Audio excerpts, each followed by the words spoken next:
In 1911, two teams started out for the South Pole. It was a race, and they did things very differently, and their outcomes could not have been further apart. And we can learn a lot from them. The first was Roald Amundsen, and the other was led by Robert Scott.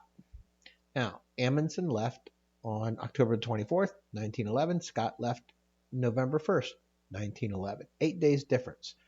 Amundsen reached the South Pole in 34 days ahead of Scott.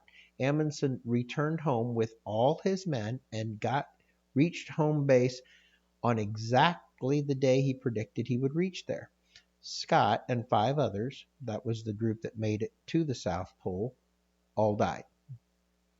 What made the difference? Now, there were quite a few differences between the two, but there are two huge and striking differences from which we can learn a lot about improving our initiatives, KBIs, projects, our companies, our lives. Okay? Amundsen planned much better. He looked into the future, and he had depots of food set out, and he had more than twice as much food along the path. He knew exactly where he was going. He had extras of dogs and things along those lines.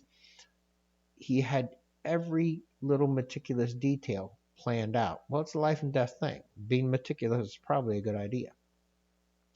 We can learn planning matters. It takes time. It also makes for success. Secondly, and this is huge, Amundsen's men would strive to make at least 15 miles every day, but never more than 20. No matter how good the weather was, that's what they did. If it was a blizzard, they did their best to make 15 miles. If it was beautiful weather and they felt great, they would still stop at 20. But they did it every single day. Not a single day did they go less than 13 miles, and not a single day did they go more than 22. That steady but regular progress makes all the difference in the world. Scott, on the other hand, his theory was to go as far as you could on the good days so that you could sit in your tents and wait out the bad days. Well, people sitting in tents freeze, and they lose their motivation and their mobility. They don't make the steady progress. We have to remember that when we're working ourselves, when we're working an initiative or a KPI, a project, whatever it may be, make some progress all the time. And that's going to be one of the keys that we work on.